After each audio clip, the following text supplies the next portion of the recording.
Pension পাবলৈ হলে আপোনালোকে এই পাঁচটা ক্ৰাইটেৰিয়া ফুলফিল কৰিব লাগিব আৰু যদিহে এই পাঁচটা ক্ৰাইটেৰিয়া ফুলফিল কৰিছে তেনেহলে আপুনি জানি লওক আপোনালোকৰ ৰিটায়াৰমেন্টৰ সময়ত নমস্কাৰ আপোনালোক সকলোকে অনন্ত স্পাৰ্ক ইউটিউব চেনেললৈ স্বাগতম জনাইছো ইতিমধ্যে আপোনালোকে গমেই পাইছে যোৱা 25 জানুৱাৰীৰ দিনাখন ইউনিফাইড পেনশন স্কিম চমুকৈ ইউপিএছ সম্বন্ধে ভাৰত চৰকাৰৰ ফালৰ পৰা এখন গেজেট নটিফিকেশন প্ৰকাশিত হৈছে এই নটিফিকেশনখনৰ দ্বাৰা চৰকাৰী কৰ্মচাৰীসকলৰ পেনশনৰ সংশোধন ঘটোৱা হৈছে নটিছখনৰ মূল বিষয়সমূহ জনাৰ লগতে কেনেদৰে ক্যালকুলেশন কৰা হ'ব কি লাভ পাব কি নাপাব এই সকলোখিনি কথা আজিৰ এই ভিডিঅ'টোৰ দ্বাৰা জানিবলৈ চেষ্টা কৰিম ভিডিঅ'টোত যদিহে কোনো মিসকনসেপচন থাকে বা কোনো ক্যালকুলেশনত কোনো এৰৰ থাকে তেনেহলে আপোনালোকে কমেন্ট কৰি জনালে ভাল পাম ভিডিঅ'টো ভাল পালে লাইক শেয়াৰ কৰি দিব আৰু চেনেলটো সাবস্ক্ৰাইব কৰিবলৈ নাপাহৰিব ইউপিএছ লাভ কৰিবলৈ হলে প্ৰথম চৰ্তটোৱে হৈছে আপোনাৰ সাৰ্ভিস মিনিমাম 10 বছৰ সম্পূৰ্ণ হ'ব লাগিব তেতিয়াহে আপুনি ইউপিএছৰ অধীনলৈ আহিব পাৰিব আৰু যদিহে 10 বছৰৰ কম সাৰ্ভিস কৰা হয় তেন্তে আপুনি এই খেলৰ পৰা বাহিৰত থাকিব নটিছখনৰ আন এটা উল্লেখনীয় দিশ হৈছে চাকৰি কালত যদিহে কোনো কৰ্মচাৰী বৰখাস্ত হয় বা চাকৰিৰ পৰা নিলম্বন হয় অথবা তেওঁ ৰেজিগনেশ্যন দিয়া হয় তেনে ক্ষেত্ৰত তেওঁ ইউপিএছৰ সুবিধা নাপাব গতিকে ধৰি লোৱা হল যে আপুনি 10 বছৰ কাল চাকৰি সম্পূৰ্ণ কৰিছে তেনে ক্ষেত্ৰত আপুনি দুটা সুবিধা লাভ কৰিব এটা হৈছে পেনশন আৰু আনটো হৈছে লামসাম এমাউন্ট এতিয়া ক্যালকুলেশনৰ বিষয়ে জানো হওক কেনেকৈ কি পৰিমাণে পেনশন আৰু লামসাম এমাউন্ট লাভ কৰিব তাৰ কেইটামান উদাহৰণ এই পত্ৰখনত দাঙি ধৰিছে এয়া চাব মই ইয়াত ক্যালকুলেশনসমূহ আপোনালোকৰ সুবিধাৰ্থে জনাবলৈ বিচাৰিছো হেয়ে অলপ মন দি চাব ইয়াত ধৰি লৈছে যে আপোনাৰ ৰিটায়াৰমেন্টৰ সময়ত আপোনাৰ বেসিক পে 45000 অৰ্থাৎ যোৱা 12 মাহৰ স্যালাৰি যোগ কৰি তাক 12ৰে হৰণ কৰি যি পাব হেয়া 45000 হ'ব এতিয়া আপুনি যিদিনাখন ৰিটায়াৰ হ'ব তাৰ হিচাপত আপোনাৰ বেসিক পে কিমান হ'ব হিচাপ এটা ৰাখি থব মিনিমাম ক্যালকুলেশন এটা কৰি থব প্ৰমোশন আদি নধৰাকৈ কৰি লব যেনে ধৰক এতিয়াৰ পৰা 2040 ত আপুনি ৰিটায়াৰ হ'ব আৰু 2040 ত আপোনাৰ বেসিক কিমান হ'ব হেই এমাউন্ট ইয়াতে লিখি লব তাৰ লগতে আপুনি লিখি লব দিয়ে হে সময়ত কিমান হ'ব সঠিককৈ ক'ব পৰা নাযায় কাৰণ হে সময়ত আপোনালোকৰ পে কমিশন আদি বিভিন্ন ধৰণৰ বস্তু লগ লাগিব তথাপিও ইয়াত দেখুৱা ধৰণে আমি ধৰি ললো যে 2040 লৈকে আপোনাৰ দিয়ে 53% হৈছে গৈ গতিকে এই দুটা এমাউন্ট যোগ কৰিলে টোটাল হল গৈ 68850 টকা আপোনালোকক দুটা কথা কৈছিলো যে আপোনালোকে এটা পাব পেনশন আৰু এটা পাব লামসাম এমাউন্ট এতিয়া মই লামসাম এমাউন্টৰ বিষয়ে ক'বলৈ গৈ আছো এতিয়া চাব ক্যালকুলেশনৰ হিচাপত এই টোটাল এমাউন্ট 68850 ৰ 10% উলিয়াম যেটো ইয়াত উল্লেখ কৰিছে আৰু এই 10% হ'ব 6885 ক্যালকুলেশন মতে উল্লেখ আছে যে 6885 টকাৰ পিছত আপোনাৰ চাকৰি কাল যিমান বছৰ নহওক কিয় প্ৰত্যেক 6 মাহৰ 10 ভাগৰ 1 ভাগ ধন ৰাখি আপোনালোকে লাভ কৰিব অৰ্থাৎ যদিহে আপুনি 10 বছৰ কাল সাৰ্ভিস সম্পূৰ্ণ কৰিছে 10 বছৰ মানে 120 মাহ কমপ্লিট কৰিছে অথবা 10 বছৰ বুলি কওঁতে এটা বছৰত দুবাৰ 6 মাহ ধৰিলে আপুনি 20 বাৰ 6 মাহ কমপ্লিট কৰিলে গতিকে 6885 ক আমি 20 ৰে পূৰণ কৰিলে পাম 137070 টকা গতিকে কোনো কৰ্মচাৰীয়ে যদিহে 10 বছৰ সাৰ্ভিস কমপ্লিট কৰিছে আৰু যদিহে তেখেতৰ বেসিক 45000 হয় আজি তাৰিখত ধৰি ললো তেন্তে তেখেতে 137070 টকা লামসাম এমাউন্ট লাভ কৰিব আৰু লগতে পেনশনো বেলেগকৈ পাব ঠিক তেনেদৰে 15 বছৰ কমপ্লিট কৰিলে 2,06,550 টকা আৰু 35 বছৰ কমপ্লিট কৰিলে 4,81,950 টকা লাভ কৰিব আনহাতে আপোনাৰ ৰিটায়াৰমেন্টৰ সময়ত 45000 বেসিকৰ ঠাইত যদিহে আপোনাৰ বেসিক 1 লাখ হয় তেন্তে 1 লাখৰ 53% 53000 টকা হ'ব আৰু ইয়াক যোগ কৰিলে হ'ব 1,53,000 আৰু ইয়াৰ 10% হ'ব 15300 গতিকে এই 15300 এই হিচাপত মাল্টিপ্লাই হ'ব যেনে যদিহে আপুনি 20 বছৰ কাল চাকৰি কমপ্লিট কৰিছে তেন্তে আপোনাৰ লামসাম এমাউন্ট হ'ব 15300 পূৰণ 40 সমান 6,12,000 টকা আশা কৰিছো পইণ্টসমূহ আপোনালোকৰ ক্লিয়াৰ হৈছে যাৰ যিমান বেসিক সেই হিচাপত তেওঁলোকৰ লামসাম এমাউন্ট লাভ কৰিব আহকচোন আমি এতিয়া জানিবলৈ চেষ্টা কৰোঁ UPSৰ অধীনত আপোনালোকে কেনেদৰে পেঞ্চন লাভ কৰিব বা কিদৰে পাব।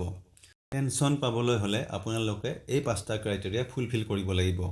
আৰু যদিহে এই 5টা ক্ৰাইটেৰিয়া ফুলফিল কৰিছে তেনেহ'লে আপুনি জানি লওক আপোনালোকৰ ৰিটায়াৰমেণ্টৰ সময়ত যিমান বেছিক হ'ব তাক 2ৰে ডিভাইড কৰিলে যি এমাউণ্ট পাব সেয়াই হ'ব আপোনালোকৰ পেঞ্চন। অন্যথা আপোনালোকৰ পেঞ্চন কেনেদৰে কমি যাব পাৰে সেই বিষয়ে জানো আহক। ইয়াতে চাব প্ৰথম পইণ্টটো হৈছে ৰিটায়াৰমেণ্টৰ পূৰ্বে কৰ্মচাৰী এজনৰ 12 মাহৰ এভাৰেজ বেছিক পে নিৰ্ধাৰণ কৰা, যিটো ইয়াতে 45,000 ধৰিছে। সকলোৰে এইটো বেলেগ বেলেগ হ'ব। 2 নম্বৰ পইণ্টটো হৈছে কোৱালিফাইং ছাৰ্ভিচ মিনিমাম 25 বছৰ হ'ব লাগিব, অৰ্থাৎ 25 বছৰ সম্পূৰ্ণ হ'লে সম্পূৰ্ণ বেনিফিট পাব। কিন্তু এটা কথা মনত ৰাখিব 25 বছৰতকৈ যদি বেছি ছাৰ্ভিচ কৰে যেনে 30 বছৰ বা 35 বছৰ চাকৰি কৰে তেনে ক্ষেত্ৰতো কিন্তু 25 বছৰৰহে সুবিধা পাব, 30 বা 35 বছৰৰ সুবিধা নাপায়। নেক্সট পইণ্টটো হৈছে কণ্ট্ৰিবিউশ্যন অফ দ্য এমপ্লয়ী, মানে কৰ্মচাৰীসকলে যিটো কণ্ট্ৰিবিউশ্যন কৰে 10%কৈ যিটো কৰ্মচাৰীয়ে বৰঙণি দিয়ে সেই বৰঙণি ৰেগুলাৰলি দি থাকিব লাগিব। ইয়াত কোনো ধৰণৰ মিছিং ক্ৰেডিট থাকিব নালাগিব। নেক্সট পইণ্টটো হৈছে ডিফল্ট পেটাৰ্ণ অফ ইনভেষ্টমেণ্ট, অৰ্থাৎ আপোনালোকৰ যিটো 10%কৈ ইনভেষ্টমেণ্ট কৰে সেইটো ডিফল্ট পেটাৰ্ণত থাকিব লাগিব। আপোনালোকে নিজাববীয়াকৈ ইনভেষ্টমেণ্টৰ কোনো আদেশ দিব নোৱাৰিব, মানে দিয়া থাকিব নালাগিব। নেক্সট পইণ্টটো হৈছে আপোনালোকৰ কোনো ধৰণৰ পাৰ্চিয়েল উইথড্ৰৱেলছ থাকিব নালাগিব। গতিকে যদিহে এই 5টা ক্ৰাইটেৰিয়া আপোনাৰ ফুলফিল হৈ থাকে তেন্তে এইটো স্পষ্ট যে ৰিটায়াৰমেণ্টৰ সময়ত আপোনাৰ বেছিক যিমান হ'ব তাক 2ৰে ডিভাইড কৰিলে যি এমাউণ্ট পাব সেয়া হ'ব আপোনাৰ পেঞ্চন, 50% পেঞ্চন। অন্যথা কেনেদৰে পেঞ্চন কমি যাব পাৰে সেই বিষয়ে এটা এটাকৈ কেলকুলেশ্যনৰ সহায়ত জানো আহক। ইয়াতে চাব চিনেৰিঅ' 1 অনুসৰি ধৰি লোৱা হৈছে যে কৰ্মচাৰী এজনে আটাইকেইটা কণ্ডিশ্যন ফুলফিল কৰিছে।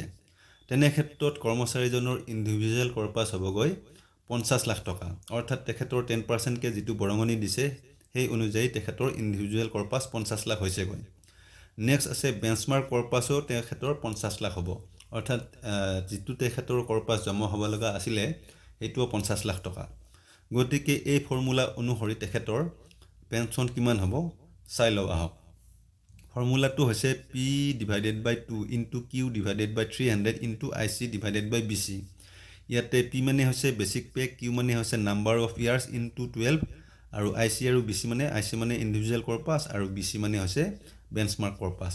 তো সেই অনুসৰি তেখেতৰ এই কৰ্মচাৰীজনৰ পেঞ্চন কিমান হ'ব চাই লওক। ইয়াতে Pৰ ঠাইত আমি 45,000 বহুৱাইছোঁ। কিয় বহুৱাইছোঁ? কাৰণ ইয়াতে আমাক জনাইছে যে তেখেতৰ বেছিক পে 45,000। তো 45,000 বহুৱাইছোঁ Pৰ ঠাইত, আৰু Qৰ ঠাইত হৈছে 300। কেনেকৈ 300 হ'ল? 25 ইয়াৰ্ছ ছাৰ্ভিচ কৰিছে, তো নাম্বাৰ অফ ইয়াৰ্ছ ইনটু 12 কৈছোঁ। চ' 25 ইনটু যদি 12 কৰে তেতিয়া আপুনি ইয়াতে Qৰ ঠাইত 300 বহুৱাব। নেক্সট IC আৰু BC ইয়াতে দিয়াই আছে 50 লাখ 50 লাখ, সেইখিনি আমি বহুৱাইছোঁ। এতিয়া গোটেইখিনি কেলকুলেশ্যন কৰাৰ পিছত এই কৰ্মচাৰীজনৰ পেঞ্চন হ'ব 22,500, লগতে তেওঁ পাব ডিয়াৰনেছ ৰিলিফ। ইয়াতে 2 নম্বৰ কেছটো লক্ষ্য কৰিব। ইয়াতে ধৰি লোৱা হৈছে যে কৰ্মচাৰীজনে 2 নম্বৰ ক্ৰাইটেৰিয়া বাদ দি 1ৰ পৰা 5লৈকে আটাইকেইটা ক্ৰাইটেৰিয়া ফুলফিল কৰিছে। তেনে ক্ষেত্ৰত তেখেতৰ পেঞ্চন কি হ'ব? ইয়াতে 2 নম্বৰ ক্ৰাইটেৰিয়াটো কি আছিলে? 2 নম্বৰ ক্ৰাইটেৰিয়া আছিলে যে 25 বছৰ মিনিমাম ছাৰ্ভিচ ফুলফিল কৰিব লাগিব, অৰ্থাৎ 25 বছৰ কাল চাকৰি কৰিব লাগিব। যিহেতুকে তেখেতে ইয়াতে 2 নম্বৰ ক্ৰাইটেৰিয়া ফুলফিল কৰা নাই, মানে 25 বছৰ কমপ্লিট কৰা নাই, ইয়াতে সেইকাৰণে তেখেতে ইয়াতে দেখুওৱা হৈছে যে তেওঁ 15 বছৰ কাল চাকৰি সম্পূৰ্ণ কৰিছে, অৰ্থাৎ 180 মাহ চাকৰি সম্পূৰ্ণ কৰিছে। তেনে ক্ষেত্ৰত তেখেতৰ ইণ্ডিভিজুৱেল কৰ্পাছ হ'বগৈ 30 লাখ আৰু বেঞ্চমাৰ্ক কৰ্পাছো 30 লাখ হ'বগৈ। তো এই ফৰ্মুলা অনুসৰি তেখেতৰ যিটো পেঞ্চন হ'ব এয়া হ'ব এনেধৰণৰ। ইয়াতে P আকৌ 45,000 হ'ব। Q হ'ব আপোনাৰ 180। কিয় 180 হ'ল? কাৰণ আপোনাৰ Q মানে হৈছে নাম্বাৰ অফ ইয়াৰ্ছ। ইয়াতে নাম্বাৰ অফ ইয়াৰ্ছ কিমান আছে? 15 বছৰ। তাক যদি 12ৰে মাল্টিপ্লাই কৰে ইয়াতে হ'ব 180। তো Qৰ ঠাইত 180 দি দিব, আৰু IC আৰু BC ইয়াতে উল্লেখ কৰিছে 30 লাখ 30 লাখ, সেইখিনিও ইয়াতে বহুৱাই দিলোঁ আমি। বহুৱাই দিয়াৰ পিছত কেলকুলেশ্যন কৰাৰ পিছত আমি পালোঁ এই কৰ্মচাৰীজনৰ পেঞ্চন হ'ব 13,500, লগতে তেওঁ পাব ডিয়াৰনেছ ৰিলিফ। গতিকে আপোনালোকে নিশ্চয় লক্ষ্য কৰিলে যে আগৰ কেছটোত তেখেতে 25 বছৰ কাল চাকৰি কৰাৰ কাৰণে তেখেতৰ যিটো পেঞ্চন আছিলে 22,500, আৰু ইয়াতে 15 বছৰ চাকৰি কৰাৰ কাৰণে তেখেতৰ যিটো পেঞ্চন হৈছে 13,500। 3 নম্বৰ চিনেৰিঅ'টোত আপোনালোকে লক্ষ্য কৰিব যে কৰ্মচাৰীজনে প্ৰায় সকলোখিনি কণ্ডিশ্যনে ফুলফিল কৰিছে, কিন্তু তেখেতে মাত্ৰ 10 বছৰ কালহে চাকৰি সম্পূৰ্ণ কৰিছে। তেনে ক্ষেত্ৰত এই কৰ্মচাৰীজনৰ পেঞ্চন কেনেকুৱা হ'ব পাৰে ইয়াতে চাই লওঁ আহক। তেখেতৰ ইণ্ডিভিজুৱেল কৰ্পাছ ধৰি লোৱা হৈছে 25 লাখ টকা আৰু বেঞ্চমাৰ্ক কৰ্পাছো 25 লাখ টকা। তেনে ক্ষেত্ৰত তেখেতৰ এই ফৰ্মুলা অনুসৰি পেঞ্চন হ'বগৈ এনেধৰণৰ। যিহেতুকে পি মানে আমাৰ 45,000 ফিক্স কৰি ইয়াতে ধৰিয়ে লৈছে, তো আমি 45,000 বহুৱাইছোঁ। কিউ মানে 10 বছৰ ইনটু 12 120 দিব ইয়াতে, আৰু আই চি আৰু বি চি কিমান আছে 25 লাখ। তো গোটেইখিনি কেলকুলেশ্যন কৰাৰ পিছত আমি কিমান পালোঁ 9,000। তো এই কৰ্মচাৰীজনৰ পেঞ্চন হ'ব 9,000। কিন্তু এটা কথা আপোনালোকে লক্ষ্য কৰিব, যিহেতুকে চৰকাৰে জনাই থৈছিলে যে ইউ পি এছৰ অধীনত মিনিমাম পেঞ্চন হ'বগৈ 10,000। তো যদিও ইয়াতে 9,000 ওলাইছে ফৰ্মুলা অনুযায়ী, তেখেতে কিন্তু 10,000 পাব, অৰ্থাৎ 1,000 তেখেতৰ লাভ হ'ব। লগতে তেওঁ পাব ডিয়াৰনেছ ৰিলিফ। কিন্তু অন্য এটা চিনেৰিঅ 3A অনুসৰি আপোনালোকে লক্ষ্য কৰিব, ইয়াতো কৰ্মচাৰীজনে 10 বছৰ কাল চাকৰি সম্পূৰ্ণ কৰিছে, কিন্তু তেখেতৰ ইয়াতে পেঞ্চন হৈছে 8,800। আগৰটোত কিমান পাইছিলে 9,000, ইয়াতে 8,800। কিয়? ইয়াতে লক্ষ্য কৰিব চাওক, ইয়াতে ইণ্ডিভিজুৱেল কৰ্পাছ দিছে 22 লাখ আৰু ইয়াতে লিখিছে বেঞ্চমাৰ্ক কৰ্পাছ 25 লাখ। তো আপোনালোকে ইয়াতে দেখিলে যে তেওঁৰ যিটো 25 লাখ ইয়াতে বেঞ্চমাৰ্ক কৰ্পাছ আছিল 25 লাখ, ইণ্ডিভিজুৱেল কৰ্পাছো হ'ব লাগিছিল 25 লাখ। তো ইয়াতে গেপ কিমান আছে 3 লাখৰ গেপ আছে, অৰ্থাৎ তেওঁৰ 3 লাখ টকা ইয়াতে কম হৈ আছে। তো সেইকাৰণে তেখেতৰ ইয়াতে যিটো পেঞ্চন 8,800 দেখুৱাইছে। এই গেপটো কেনেকৈ তেওঁ ফিল কৰিব? যদিহে এই যিটো গেপ আছে 3 লাখ, তেওঁ যদি 3 লাখ টকা দি দিয়ে তেখেতে 10,000 টকা পেঞ্চন পাব। আৰু যদি তেওঁ কয় যে মই আৰু দিব নোৱাৰোঁ, মোৰ কিমান হিচাপ হ'ব মোক জনাই দিয়ক, তেতিয়া তেওঁৰ এই হিচাপ অনুসৰি তেখেতৰ পেঞ্চন হ'ব 8,800 টকা। এতিয়া আপোনালোকে নিশ্চয় ধৰিব পাৰিছে, আগৰ কেছটোতো 10 বছৰ কাল চাকৰি কৰিছিলে আৰু এই কেছটোতো 10 বছৰ চাকৰি কৰিছে, কিন্তু আগৰটোত পাইছে 10,000 আৰু ইয়াতে পাইছে 8,800। কিয় নিশ্চয় ধৰিব পাৰিছে? কাৰণ এই কেছটোত হৈছে কি, ইয়াতে আপোনাৰ ইণ্ডিভিজুৱেল কৰ্পাছ আছে 22 লাখ আৰু আছে বেঞ্চমাৰ্ক কৰ্পাছ 25 লাখ। ইয়াতে 3 লাখৰ গেপ, কিন্তু আগৰটোত ইণ্ডিভিজুৱেল কৰ্পাছ আৰু বেঞ্চমাৰ্ক কৰ্পাছ দুয়োটাই সমানে আছিলে 25 লাখ। সেইকাৰণে আগৰটোত তেওঁ 10,000 মিনিমাম পেঞ্চন পাইছিলে, কিন্তু ইয়াতে যিহেতু 3 লাখৰ গেপ আছে, সেইকাৰণে এই ক্ষেত্ৰত এই কৰ্মচাৰীজনৰ পেঞ্চন হ'ব 8,800, লগতে পাব ডিয়াৰনেছ ৰিলিফ। ইয়াতে 4 নম্বৰ চিনেৰিঅ'টো লক্ষ্য কৰিব। ইয়াতে ধৰি লৈছে যে কৰ্মচাৰীজনে 3 নম্বৰ ক্ৰাইটেৰিয়া বাদ দি 1ৰ পৰা 5লৈকে আটাইকেইটা ক্ৰাইটেৰিয়া ফুলফিল কৰিছে। ইয়াতে 3 নম্বৰ ক্ৰাইটেৰিয়া কি আছিলে? যে কণ্ট্ৰিবিউশ্যনখিনি সময়মতে পে' কৰা আৰু কোনো ধৰণৰ মিছিং ক্ৰেডিট থাকিব নালাগিব। ইয়াতে যিহেতুকে 3 নম্বৰ ক্ৰাইটেৰিয়া ফুলফিল হোৱা নাই, অৰ্থাৎ তেখেতে সময়মতে ৰেগুলাৰলি তেওঁৰ কণ্ট্ৰিবিউশ্যন পে' কৰা নাই। তেনে ক্ষেত্ৰত তেখেতৰ পেঞ্চন কেনে হ'ব চাই লওঁ আহক। এয়া চাব, ইয়াতে কৈছে যে ইণ্ডিভিজুৱেল কৰ্পাছ হৈছে ৰিটায়াৰমেণ্টৰ সময়ত তেখেতৰ 45 লাখ টকা আৰু বেঞ্চমাৰ্ক কৰ্পাছ আছিলে 50 লাখ। তো ইয়াতে 5 লাখৰ ডিফাৰেঞ্চ আছে। তেনে ক্ষেত্ৰত এই ফৰ্মুলা অনুসৰি এই কৰ্মচাৰীজনৰ পেঞ্চন কিমান হ'ব? এয়া চাব, পিৰ ঠাইত আমি 45,000 বহুৱাইছোঁ, যিহেতুকে আপোনালোকে গমেই পাইছে ইয়াতে ধৰি লৈছে বেচিক পে 45,000।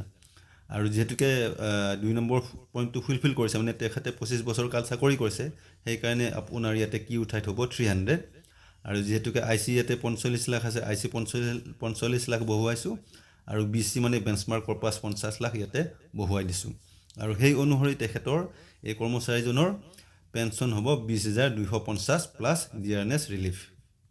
5 নম্বৰ চিনেৰিঅ'টো চাব, ইয়াতে ধৰি লৈছে যে কৰ্মচাৰীজনে 5 নম্বৰ পইণ্টৰ বাহিৰে 1ৰ পৰা 4লৈকে আটাইকেইটা ক্ৰাইটেৰিয়া ফুলফিল কৰিছে। অৰ্থাৎ তেখেতে 5 নম্বৰ ক্ৰাইটেৰিয়া আছিলে পাৰ্চিয়েল উইথড্ৰ, অৰ্থাৎ তেখেতে পাৰ্চিয়েল উইথড্ৰ কৰিছে। তেনে ক্ষেত্ৰত কৰ্মচাৰীজনৰ পেঞ্চন কেনে হ'ব পাৰে চাব। ইয়াতে তেখেতৰ যিটো বেঞ্চমাৰ্ক কৰ্পাছ আছিলে 50 লাখ হ'ব লগা আছিলে, কিন্তু তেখেতৰ ইণ্ডিভিজুৱেল কৰ্পাছ হৈছে 40 লাখ টকা, অৰ্থাৎ 10 লাখ টকাৰ ইয়াতে ডিফাৰেঞ্চ আছে। তো মানে বেঞ্চমাৰ্ক কৰ্পাছ যিটো মানে হ'ব লগা কৰ্পাছ এইটো 50 লাখ আছিলে, কিন্তু যিহেতুকে তেখেতে পাৰ্চিয়েল উইথড্ৰ কৰিছে, সেইকাৰণে তেখেতৰ ইণ্ডিভিজুৱেল কৰ্পাছটো কমি গৈ 40 লাখ হৈছে। তেনে ক্ষেত্ৰত তেখেতৰ পেঞ্চন হ'ব এই ফৰ্মুলা অনুসৰি, পি মানে 45,000, কিউ মানে ইয়াতে 300, যিহেতুকে তেওঁ 2 নম্বৰ ক্ৰাইটেৰিয়া ফুলফিল কৰিছে, আই চি 40 লাখ আৰু বি চি 50 লাখ। তো গোটেইখিনি কেলকুলেশ্যন কৰা অন্তত তেখেতৰ পেঞ্চন হ'ব 18,000, লগতে ডিয়াৰনেছ ৰিলিফ। ইয়াতে 6 নম্বৰ চিনেৰিঅ'টো লক্ষ্য কৰিব। এইটো এটা ইণ্টাৰেষ্টিং চিনেৰিঅ'। ইয়াতে ধৰি লৈছে যে কৰ্মচাৰীজনে 4 নম্বৰ ক্ৰাইটেৰিয়া বাদ দি 1ৰ পৰা 5লৈকে আটাইকেইটা ক্ৰাইটেৰিয়া ফুলফিল কৰিছে। তেনে ক্ষেত্ৰত মানে ইয়াতে 4 নম্বৰ ক্ৰাইটেৰিয়া ফুলফিল কৰা নাই, মানে তেখেতে ইনভেষ্টমেণ্ট অপশ্যন চুজ কৰিছে। তেনে ক্ষেত্ৰত তেখেতৰ ইণ্ডিভিজুৱেল কৰ্পাছ হৈছেগৈ 55 লাখ টকা, কিন্তু ইয়াতে তেখেতৰ বেঞ্চমাৰ্ক কৰ্পাছ হ'ব লগা আছিলে 50 লাখ, অৰ্থাৎ 50 লাখতকৈ তেখেতৰ ইণ্ডিভিজুৱেল কৰ্পাছ বেছি হৈছে, অৰ্থাৎ 5 লাখ বেছিকৈ আহিছে। তেনে ক্ষেত্ৰত তেখেতৰ পেঞ্চন কেনেকুৱা হ'ব? তেখেতৰ পেঞ্চন চাব ফৰ্মুলা অনুসৰি ইয়াতে চাব। পি মানে আপোনাৰ বেছিক পে 45,000, কিউ মানে যিহেতুকে 25 বছৰ সম্পূৰ্ণ কৰিছে 300 হ'ব। আই চি ইয়াতে 55 লাখ আছে, ইয়াতে চাওক 55 লাখ ইয়াতে দিয়া হোৱা নাই, ইয়াতে 50 লাখেই ধৰিব, আৰু বি চি 50 লাখ। তো মানে এটা কথা মনত ৰাখিব আপোনালোকে, বি চি যিমান থাকে তাতকৈ আপোনাৰ আই চি বেছি হ'ব নোৱাৰে, কম হ'ব পাৰে বা সমান হ'ব পাৰে, বেছি হ'ব নোৱাৰে। যদিহে বেছি হয় সেইখিনি এক্সট্ৰা পইচা আপোনাৰ একাউণ্টত ডাইৰেক্ট পঠিয়াই দিয়া হ'ব। তো গতিকে ইয়াতে যদিও আপোনাৰ 55 লাখ ইণ্ডিভিজুৱেল কৰ্পাছ আছে, যিহেতুকে বেঞ্চমাৰ্ক কৰ্পাছ 50 লাখ, তাৰ পৰা 5 লাখ মাইনাছ কৰি দিব, সমান কৰি ইয়াতে লোৱা হৈছে। আৰু আপোনাৰ এনে ক্ষেত্ৰত ফৰ্মুলা অনুসৰি আপোনাৰ যিটো পেঞ্চন হ'ব, এই পেঞ্চন হ'ব 22,500 টকা, লগতে ডিয়াৰনেছ ৰিলিফ, আৰু যিটো এক্সট্ৰা 5 লাখ কৰ্পাছ আছিলে সেইটো আপোনাৰ একাউণ্টত সোমাই যাব। গতিকে এনেধৰণে কেলকুলেশ্যনৰ সহায়ত আপোনালোকে পেঞ্চনসমূহ লাভ কৰিব। মেইন কেলকুলেশ্যন কেইটা ইয়াতে আলোচনা কৰিলোঁ। আশা কৰিছোঁ আপোনালোকে আটাইখিনি বুজি পাইছে। আজিৰ ভিডিঅ'টো ইয়াতে সমাপ্ত কৰিলোঁ। শেষত আটাইৰে কুশল মংগল কামনা কৰিলোঁ। ধন্যবাদ।